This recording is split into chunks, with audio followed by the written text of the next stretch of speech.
여기 보면 이에 성별, 장애, 나이, 언어, 출신 국가, 출신 민족, 인종, 국적, 피부색, 출신 쭉 나오면서 종교, 사상 또는 정치적 의견, 형의 효력이 실효된 것과 성적 지향, 성별, 정체성, 학력, 고용 형태, 병력 또는 건강 상태, 사회적 신분 등을 이유로 한 정치적, 경제적, 사회적, 문화적 생활의 모든 영역에서 합리적인 이유 없는 차별을 금지한다. 자, 이슬람이요, 우리나라에 수쿠크도 그렇고 할랄도 그렇고 그동안 이슈가 굉장히 많았거든요. 근데 한국에 온 무슬림들이요, 한국에 와서 할랄 음식 달라고 막 해요. 지금은 우리가 코로나 때문에 관광객이 많이 줄었지만 한국에 와서 이슬람 음식, 그 할랄 음식 달라고 막 하면서 할랄 식당이 뭐 부족해가지고 한국에 뭐 못 오겠다고 하는 그런 말레이시아 사람들이 있다고 그래요. 그런데 자, 한국에 왔으면 한국 음식을 먹어야 되는 게 정상 아니겠습니까? 근데 한국까지 와서 이슬람 음식을 주장한다는 것 자체가 제가 볼 때는 과한 거죠. 그런데 만약에 그렇게 했을 때 우리는 그들을 배려하기 위해서 한국에 할랄 식당을 끊임없이 만들어야 되고, 할랄을 제대로 하기 위해서는 이맘을 만들어야 되고, 이슬람 법을 또 제정해야 되고, 막 이런 것들이 생기는 거죠. 그들을 고려하기 위해서. 그들을 고려하기 위해서 대다수의 사람들이 오히려 역차별을 당하는 거예요. 자, 제가 할랄과 관련해서 드는 얘기 중에 이런 얘기를 해요. 자, 우리는요, 한국에 온 무슬림들을 위해서 할랄 식당을 만들어주고 배려를 합니다. 그런데 과연 우리는 어떤가요? 크리스찬들이 여행을 다니다 보면요, 한국 비행기만 타는 게 아니라 중동 비행기나 무슬림들이 이렇게 무슬림 국가에 운영하는 비행기들을 많이 타시죠. 뭐 터키 항공도 타고, 인도네시아 항공, 말레이시아 항공, 아랍에미레이트 항공, 에티하드 항공, 다 이거 카타르 항공 다 무슬림들이 운영하는 항공사예요. 그러면 우리는 반대로 그런 비행기를 탔을 때 저는요, 할랄식이 싫어요, 할랄 음식 싫으니까 그냥 일반식 주세요, 이렇게 할 수 있나요? 못합니다.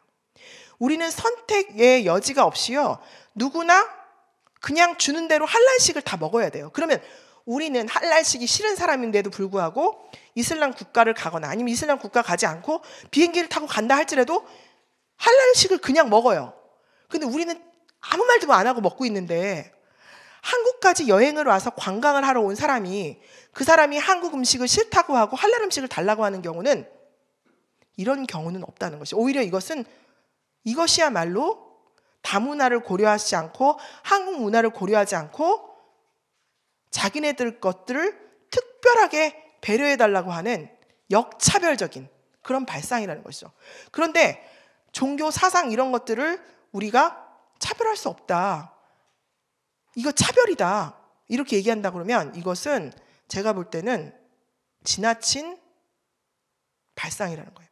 인간 사회의 소외의 한가한 단결을 위한 투쟁, 소외된 종교가 이슬람교라고요? 소외된 사상이 동성애라고요? 한번 우리가 생각해 볼 필요가 있다는 것입니다. 자, 이슬람에서도요, 인권 문제를 너무 옹호하고 있어요. 이슬람에서 인권 문제를 왜 옹호하냐면, 이슬람은요, 지금 현재 제가 알고 있는 이슬람 학자들 중에서 재미난 거는요, 이제 글들을 쓸 때 가끔가다 기독교적인 것들을 이렇게 가미하셔가지고 종교 철학적인 것들을 좀 이렇게 쓰시는 분들이 있어요. 그런데 너무 깜짝 놀란 건, 외국어 대학교 교수님 한 분이 논문을 발표하셨는데 이 풋노트를 다루셨는데요, 복음주의자들이 쓴 글은 하나도 안 쓰시고 에큐메니카 신학자들, 쉽게 말하면 자유주의 신학자들이 쓴 것만 인용을 하셨어요. 그래서 제가 깜짝 놀랐죠. 그러니까 이분들 입장에서는, 이슬람을 추구하는 입장에서 한국의 자유주의 신학자들, 에큐메니카 신학자들의 것들을 가지고 와야만이 자신들의 그 친이 이슬람 정책이 힘을 받는 거죠. 왜냐하면 한국의 그 친이 이슬람적인 그 입장에서 봤을 때 에큐메니카 신학자들은 인권 문제를 옹호하고 성경도 그리스도의 유일성을 배제하기 때문에 그런 사람들의 글들을 인용을 할 때 자기네들이 친이슬람적인 것을 추구할 수가 있기 때문이에요. 그러다 보니까 인권 문제에 있어서도 이슬람 학자들이 대거 강의를 하고 있습니다.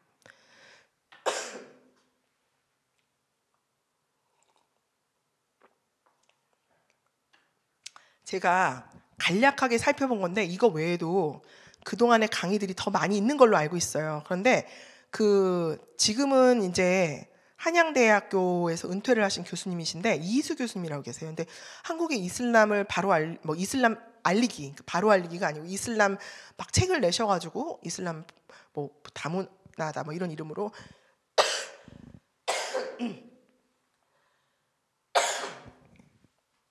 죄송합니다.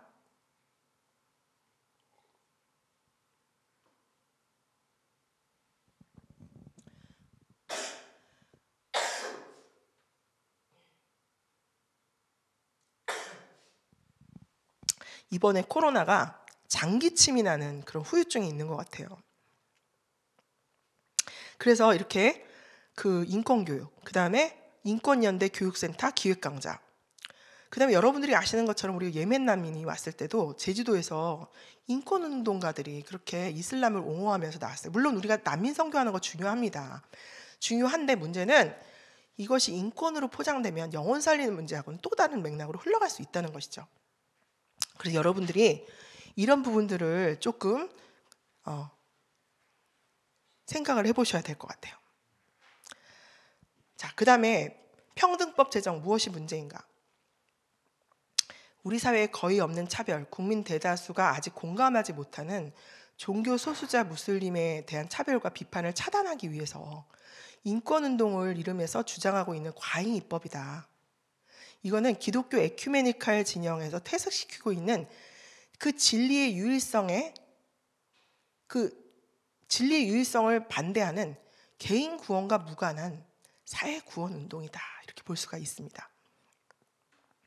그래서 여러분들이 인권 운동을 포장하고 있는 것들, 이런 것들을 조심하셔야 될 필요가 있고, 특별히 이슬람 있어서도 제가 난민 선교 정말 중요해요. 저도 난민 선교 필요하다고 생각하는 사람 중에 하나인데, 이게 난민 선교를 하는 사람들이 영적으로 깨어 있어야 될 필요가 있는 게 뭐냐면, 난민 선교를 하면서 문제는 그 난민 선교를 하면서 인권 운동가들을 만나는데, 네, 따뜻한 물이 훨씬 좋습니다. 네, 인권 문제 하는 분들이 처음에는 우리하고 같은 배를 타고 가요. 문제는 처음에는 같은 배를 타고 가. 근데 문제는 뭐냐면 끝이 달라요.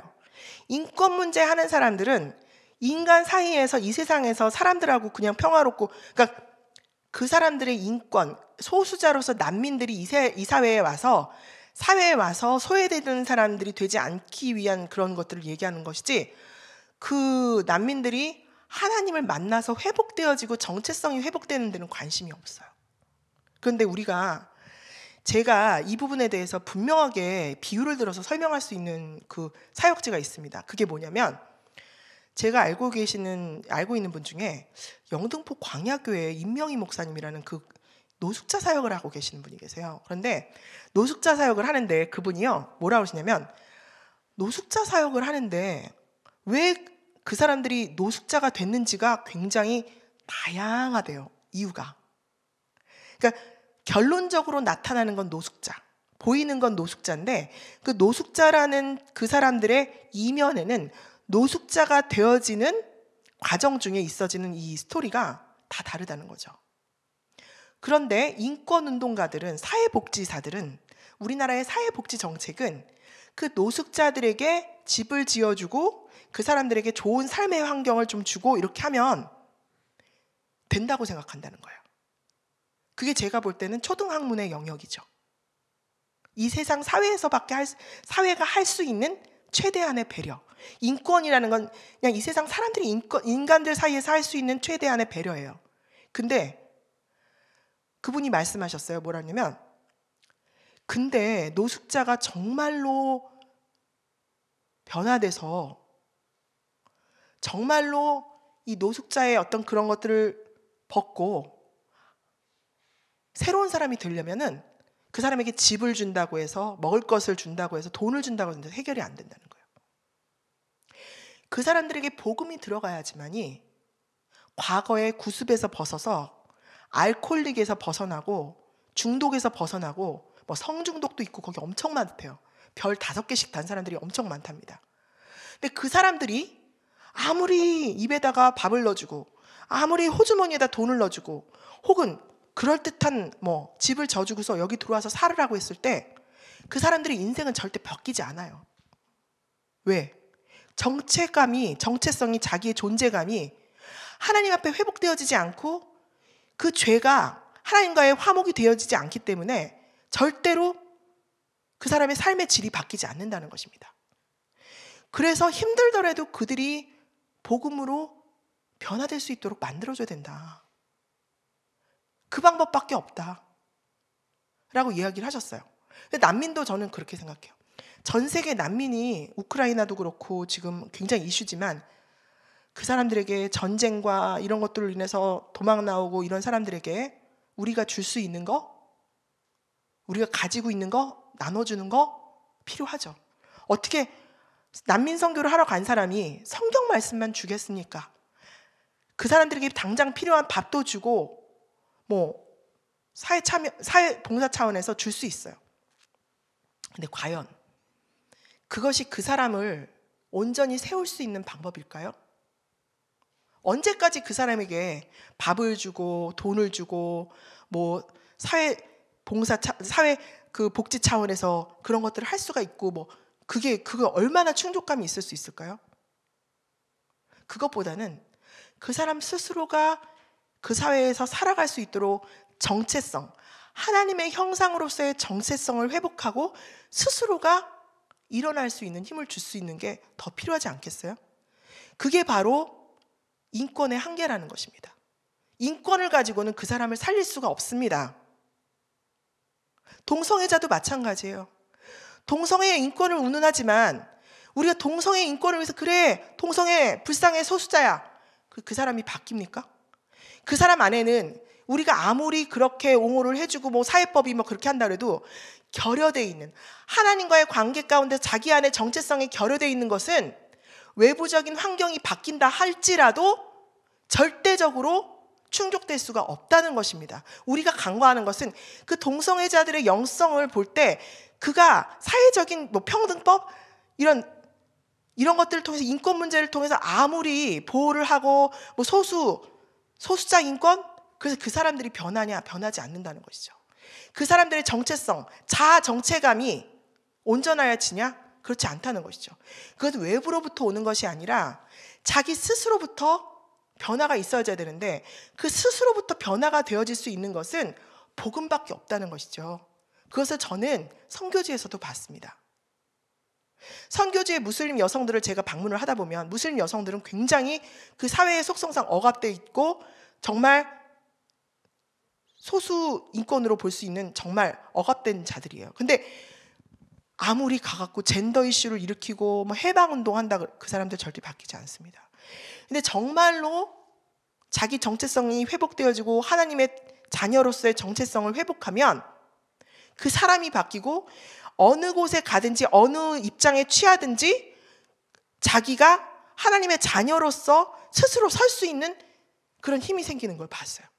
그게 바로 우리의 복음이 줄 수 있는 능력이라는 것이죠. 근데 우리는 눈에 보이지 않는 그런 것들을 굉장히 평가절하하고요. 값어치 없는 것으로 생각합니다. 눈에 보이는 가가지고 뭔가를 주고 뭘 하고 소수인권으로 하고 이런 것들만 가지고서 이것을 최대 이 가치 있는 것으로 보는데 그것은 사실은 허상이에요. 허상. 그것으로 사람을 변화시킬 수 없다는 것을 저는 봤습니다. 우리나라에 성소수자 문제, 네, 소수자 있어요. 그들을 정말로 회복시킬 수 있는 것은 평등법 제정이 아니에요. 그들이 정말로 하나님을 만날 수 있도록 하게 하는 것, 그것이 저는 바로 우리가 할 수 있는 일이라고 생각을 합니다. 이런 인권 문제를 통해서 절대로 그들은 변화될 수 없고 그들의 사회적인 위치와 이런 것들이 만족감이 없어요. 그렇기 때문에 우리는 인권 문제에 대해서 인권은 절대적으로 하나님의 진리에 반하는 것이고 또 하나님이 없는 인간 사이의 화목은 무의미한 것이고 하나님이 없는 인간 사이의 화목은 하나님을 대적하는 것이고 하나님과의 화목이 없는 인간 간의 화목은 모든 인류를 지옥으로 이끌 수 있는 악한 사상이다. 저는 그렇게 생각을 합니다. 그렇기 때문에 교회의 사명은 첫째로, 저는 이슬람에 있어서 타종교의 부분을 지금 오늘 얘기하러 왔는데요. 동성애가 아니고 이슬람 바로 알기를 통한 기독교 진리 수호를 해야 돼요. 제가 왜 이슬람하고 기독교의 타종교 문제를 이렇게 얘기하냐면요, 우리가 예수 그리스도의 유일성과 진리에 대한 확신이 있어지면 무슬림 전도는 자연스럽게 되어지는 것입니다. 왜냐하면 진리 가운데 분명하게 있는 한국 교회라면, 또 뿐만이 아니라 복음의 열정이 있는 크리스찬이라면 한국 교회에 들어와 있고 한국 사회에 들어와 있는 무슬림을 전도할 수밖에 없어요. 복음의 열정이 생길 수밖에 없다는 것이죠.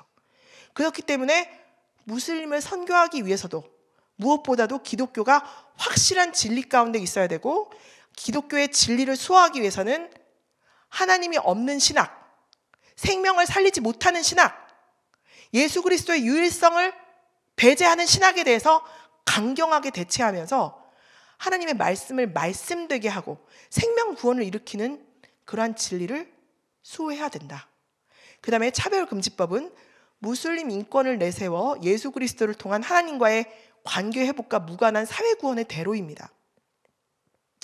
우리가 차별금지법에 동의하게 되어지면요, 이거는 한국 교회가 스스로 하나님이 이 땅에 성육신하신 사건을 한 사람의 영혼을 구원하게 하고 죄 문제를 해결하게 하고 또 그것을 통해서 하나님과 화목하게 하시려고 하는 그 진리의 가치를 무산시키고 사회 구원을 개인 구원에 대체하게 되는, 사회 구원이 더 가치가 있는 것으로 보이게 하는 그러한 우를 범하게 되는 것입니다. 그래서 사회 구원에 초점을 맞추게 되는, 한국 교회가 거기에 가치를 부여하게 되는 그러한 우를 범하게 되고 실수하게 되는 그런 상황이 되어지는 거죠. 그리고 이렇게 되어지면요, 무슬림 개인 구원은 절대 이루어질 수가 없어요. 이 법이 통과가 되어지면 한국에 온 무슬림들을 전도할 수 있는 방법이 없습니다. 타종교인들이 들어왔을 때 왜 너는 무슬림 국가에서 온 이 무슬림들을 전도하냐, 그 사람들이 신고하면은 걸려 들어가는 거죠. 지금은 난민 선교 현장에서 한국에 다행인 것은 우리 난민 선교 하시는 분들 중에 정말 이 복음 전도를 잘 하시는 분들이 한국에 굉장히 많이 계세요. 그래서 실질적으로 복음 전도율도 굉장히 높습니다. 그런데 이제는 그분들이 할 수가 없게 되는 거예요. 그리고 이게 사회구원적인 처함과 인권 문제로 대두가 되면서 마치 사회구원과 인권 문제 얘기하는 것은 고상하게 예수님 믿는 것이고, 그리고 구원을 일으키기 위해서 복음을 직시해갖고 얘기하는 것은 굉장히 값어치 없고 싸구려인 것처럼 정말 구닥다리처럼 이렇게 느껴지는, 이런 가치가 절하되는 그런 상황이 생기게 됩니다. 그래서 우리가 복음이 너무 우리 가운데 편만하니까 이 진리가, 가치가 땅에 떨어져서 복음의 가치가 없어지는 이런 상황, 이런 상황들에 대해서 한국교회는 경성해야 되고요. 우리가 이 복음이 이렇게 편만하게 되고 우리가 예수님을 믿고 찬양하고 기도하는 것에 대해서 자유가 있게 되는 것은요, 우리의 믿음의 선친들이 핏값을 주고 우리에게 이런 자유를 주셨기 때문이에요. 근데 우리는 그 핏값을 주시고 우리에게 주어진 이 신앙의 자유, 진리를 외칠 수 있는 자유를 망각하는 거죠. 진리를 외칠 수 있는 자유, 이것을 망각하고 우리가 죄의 굴레를 뒤집어 쓰고 옛 구습을 쫓아가려고 하는 것, 초등학문의 굴레를 뒤집어 쓰려고 하는 것은, 이것은 한국교회가 절대적으로 타협해서는 안 되는 진리라고 생각을 합니다. 자, 무슬림은요, 공존의 대상이 아니에요. 전도의 대상입니다. 타종교는 타종교에 구원이 있다라고 얘기하는 순간에 이것은 하나님을 기쁘시게 하는 것이 아니고 우리가 이미 적그리스도적인 발언을 하게 되는 것입니다. 그렇기 때문에 저는 WCC가 이미 타종교와의 대화 프로그램을 얘기했을 때 이미 하나님의 뜻을 떠나서 반성경적인 입장에 섰다, 이렇게 보기 때문에 저는 WCC 신학을 강경하게 반대합니다. 또 뿐만이 아니라 한국교회가 성령 충만하면 무슬림들을 전도하게 되어지는데, 이 성령 충만이라는 것은요, 우리의 삶 가운데 복음 전도에 대한 열정이 늘 있어져야만 하는 것이 당연한 성령 충만의 결실입니다. 그런데 복음 전도에 대한 얘기, 또 설교자로서 우리가 강단에 서서 천국 복음을 얘기하는 것과 또 우리가 예수님 잘 믿지 않으면 지옥에 간다, 열처녀의 비유와 이런 것들에 대해서 정말 단호하게 강대상에서 설교하지 아니하고 인간의 마음에 솔깃하고 정말 듣기 좋은 설교만 하게 된다면 과연 우리가 하나님 앞에 잘했다 칭찬 듣는 그런 한국교회가 될 수 있을지, 우리가 과연 정말 하나님 뜻에 합하고 하나님을 기쁘시게 하는 성령 충만한 자녀인지 한번 생각해 볼 필요가 있다는 것이죠. 자, 온전한 사랑이 두려움을 내어 쫓는다고 했습니다. 근데 온전한 사랑은 말씀이 육신이 되어 오신 예수 그리스도죠. 예수 그리스도가 우리 안에 충만해 있으면 우리는 그 사랑으로서 무슬림도 전도할 수 있고요, 동성애자도 전도할 수 있어요. 그런데 한국교회는요, 해보지 않고 포기하는 그런 사람들이 많이 있는 것 같아요. 일단 해보지 않고 안 되더라, 힘들더라. 우리가 조금, 물론 이 포스트 모더니즘 시대에 교회가 또 여러 가지 사회적 이슈들이 있어져서 한국 사회에서 한국 교회가 많이 평가절하됐다라고도 얘기하지만, 그러나 이 시대가 곧 또 갈 것이고, 저는 그런 이면에 신실하게 하나님의 말씀대로 살아왔던 아름다운 그런 그 신앙인들의 이야기들을 많이 알고 있습니다. 그런 분들이 하나님의 뜻을 쫓아서 또 하나님 가운데서 온전히 날마다의 삶을 사셨던 것처럼, 믿음의 경주를 다했던 것처럼 우리가 그런 믿음의 경주를 다할 수 있기를 기대합니다. 그래서 누구든지 주의 이름을 부르는 자는 구원을 얻으리라. 그런즉 저희가 믿지 아니하는 일을 어찌 부르리요? 듣지도 못한 일을 어찌 믿으리요? 전파하는 자가 없이 어찌 들으리요? 보내심을 받지 아니하였으면 어찌 전파하리요? 기록된 바 아름답도다. 좋은 소식을 전하는 자들의 발이여 함과 같으니라. 그러므로 믿음은 들음에서 나며 들음은 그리스도의 말씀으로 말미암았느니라. 로마서 10장 13절에서 15절 17절에 나와 있는 것처럼 복음은 전해야 돼요. WCC나 천주교에서 얘기하기는 일반 계시를 통해서도 하나님을 알 수 있다고 얘기합니다. 성경은 분명하게 그렇게 얘기하고 있지 않죠.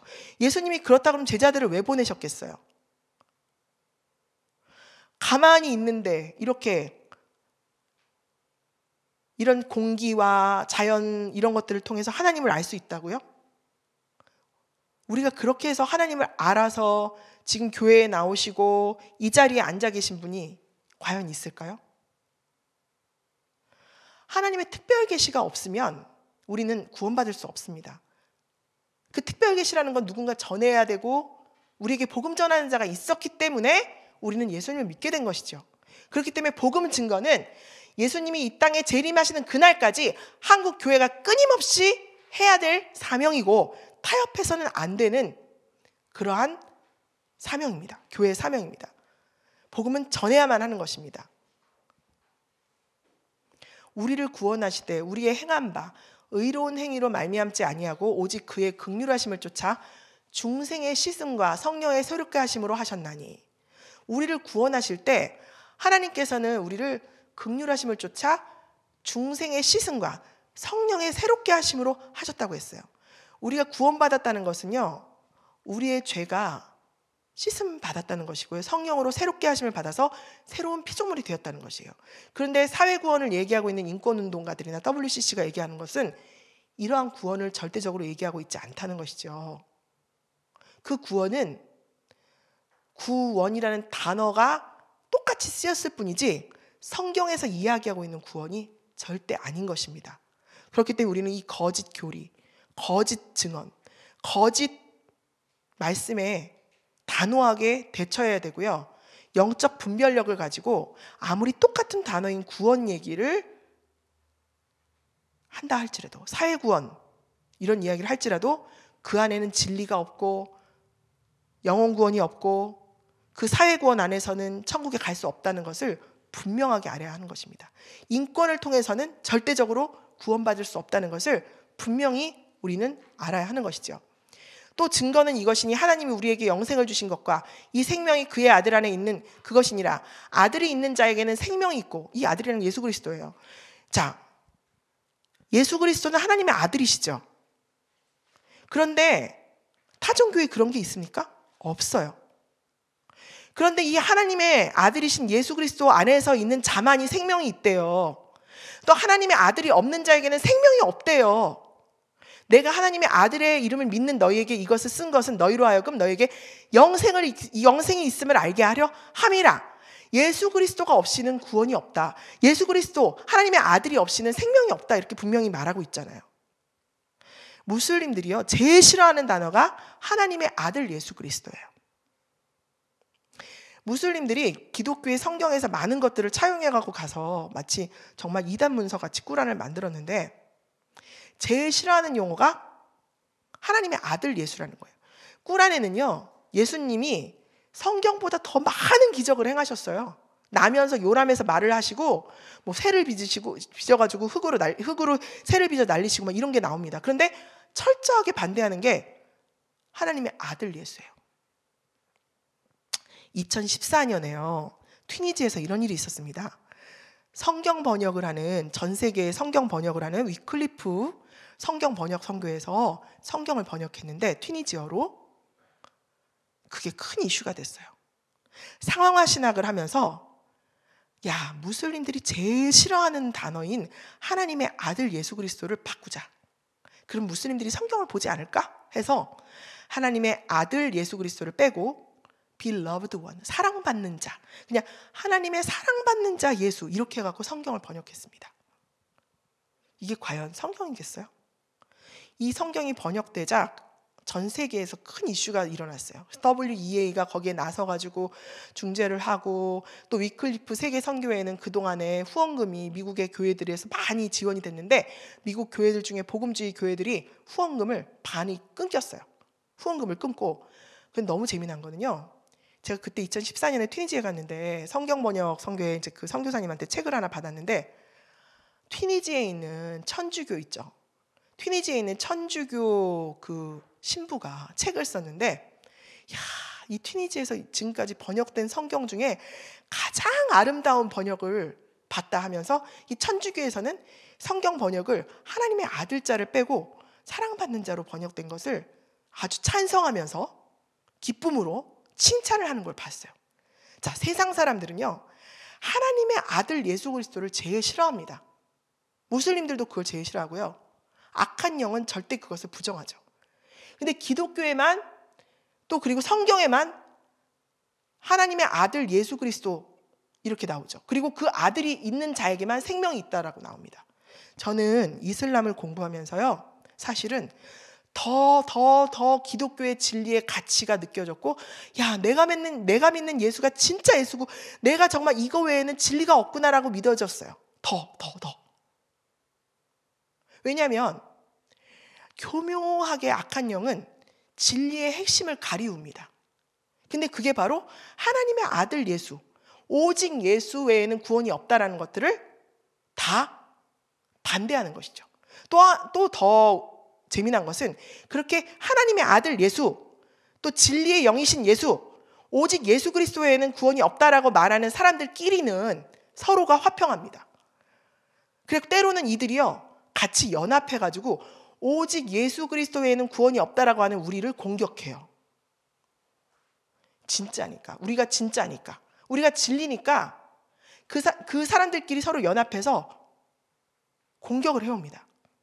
그럴수록 우리는 더 제가 느끼는 건 이게 정말 진리구나. 우리가 진짜 진리 가운데 있고 구원 가운데 있기 때문에 이런 세상 사람들이 서로 타종교들이 연합해서 공격을 하는구나. 그렇기 때문에 진리라는 것은 세상 학문과 철학으로서 가늠할 수 있는, 재단할 수 있는 것이 아닙니다.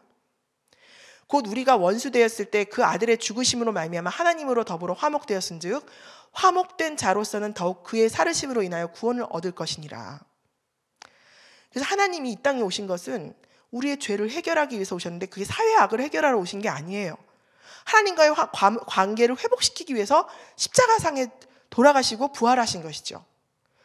그것을 사회 악적인 것으로 교묘하게 교활하게 거짓 증언하는 그런 WCC의 종교다원주의적 신학은 정말 우리가 절대적으로 강경하게 반대해야 되고 또 그것들에 대해서 절대적으로 한국교회에 더 이상 발붙이지 못하도록 해야 합니다.